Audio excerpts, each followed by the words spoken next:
بسم اللہ الرحمن الرحیم۔ آج کی ہم ویڈیو بنا رہے ہیں اسلام و مسلمان، ایمان اور مومن۔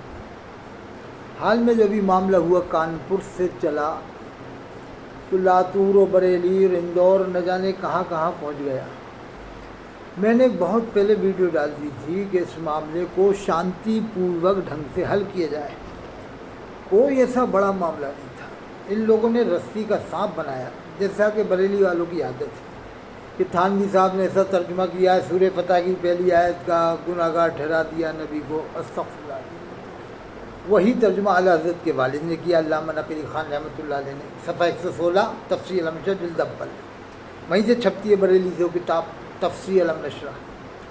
تو ذرا سی بات کو ان لوگوں نے اتنا ایشو کیا کہ نبی کا نام لینے سے روک دیا، اور کیا معلوم کیا کیا باتیں کرنے لگ گئے۔ ارے خالی بینر کو کہیں لگانے سے پولیس نے منع کیا ہوگا، بینر کو، اور ایشو کیا کیا کہ پولیس والوں نے روکا۔ ارے 10-20 لوگوں کو روکا تھا، 10-20-25 ان پر FIR کی ہوگی، بس 25-20 سب ملا کے وہ بھی سب معاملہ ختم ہو جاتا، سب ختم ہو جاتا۔ لیکن اتنا بڑا بنا دیا کہ سب ہندوستان میں پھیل گیا۔ اگر پولیس والے، شاسن پرشاسن والے اگر نبی کا نام لینے سے روکتے تو بے وقوف ہو، تمہیں پھر کانپور میں ہی نہیں پورے UP میں تمہیں جلوس محمدی نکالنے کی پرمیشن کیوں دیتی گورنمنٹ؟ کتنا یار مسلمانوں کی عقل کھو چکی ہے، گئی کام سے، کھانے میں رہ گئی، گوشت مرغے بکرے کھانے میں رہ گئی بس۔ وہ بھی روزی بھی حرام کی ہو رہی ہے عام طور سے، 2% لیتا بیعت بنیا 2.5%، اور یہ داڑھی ٹوپی والا مسلمان لیتا ہے 20%، 10% بیعت لے رہا ہے۔ اسی لیے عقل ختم ہو چکی ہے حرام کھا کھا کے۔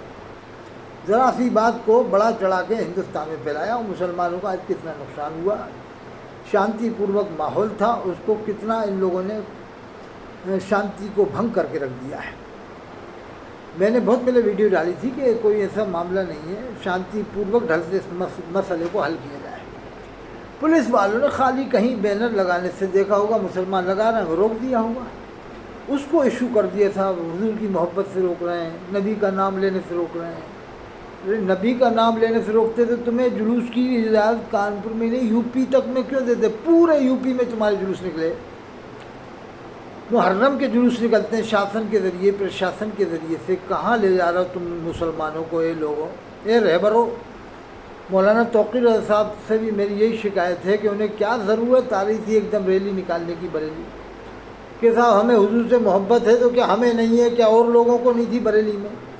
کیا مجدد اعظم امام اہل سنت خانقاہ نیازیہ میں جو حضرت شاہ نیاز بن بریلوی مجدد اعظم ہے، کیا ان کے ماننے والوں کو محبت نہیں تھی؟ ان کے ماننے والوں کے دلوں میں رسول اللہ کی محبت نہیں تھی؟ کیا بریلی میں اور آپ کے خاندان والے کوئی آپ کی طرف بول رہا ہے؟ آپ کے خاندان میں سے ایک بھی آدمی آپ کے فیور میں آ کے نہیں بول رہا سامنے آ کر کے؟ بس وہ نام لے دیا کہ یہ حمایت آئے تو صحیح، سامنے تو آئے نا، وہ سامنے کالپی والے بھی نہیں آ رہے، کرامتیں ان کی مشہور ہو جائیں گی مرنے کے بعد، لیکن ابھی کوئی بھی نہیں آ رہا۔ نہ مسولی والے آ رہا جو یہ کہتے تھے مجھے حضرت علی کے جبے پر ناز نہیں، 9,500 سلسلے سے خلافت ہے، کربلا والوں کو بریلوی بتا رہے تھے۔ نہ ماریرا والے سامنے آ رہا ہے، نہ بلگرام والے سامنے آ رہا ہے، کوئی تو آئے سامنے۔ سامنے کون آ رہے ہیں؟ جن کو بریلی والے کافر کہتے تھے، مفسر قرآن حضرت مولانا سجاد نعمانی صاحب ہیں، ان لوگوں کو بریلی والے کافر کہتے ہیں، مسلمان ہی نہیں مانتے۔ اب یہی بات CM صاحب کو پتہ چلے گی، ماننی شریمان یوگی آدتیہ ناتھ صاحب کو، کہہ رہی تو سجاد نعمانی کوئی مسلمان نہیں مانتے، توقیر صاحب کے پریوار کے لوگ تو ہیں، اور جو امیر شریعت بہار ہیں ادارے امارت شریعہ کے، ان کی بھی تائید آ چکی ہے۔ اس کے علاوہ بہت سارے دیوبندی علماء نے تائید کر دی، فقی اللہ سے حضرت مولانا خالد سیف اللہ رحمانی صاحب نے تائید کر دی، ان کو بھی توقیر صاحب کے خاندان والے مسلمان نہیں مانتے، خانہ کعبہ کے اماموں کو بھی مسلمان نہیں مانتے، مسجد نبوی کے اماموں کو بھی مسلمان نہیں مانتے، تو پھر کیا قوم کی رہبری کریں گے؟ کبھی بریلی میں قرآن کی تفسیر مکمل ہوئی؟ کبھی بھوپال میں تو 89 مسجدوں میں علماء دیوبند ندوہ تفسیر بیان کر رہے ہیں، کبھی بریلی میں مکمل ہوئی؟ بھوپال میں تو ہو چکی، اور پورے ہندوستان میں ہزاروں جگہ علماء دیوبند تفسیر بیان کر رہے ہیں۔ آپ کے بریلی کتنے کر رہے ہیں پورے ہندوستان میں؟ کل ملا کے 20-25 جگہ، اور آج تک بریلی میں کہیں تفسیر مکمل ہوئی؟ پورے اتر پردیش میں ایک آدھ جگہ ہوئی کہیں؟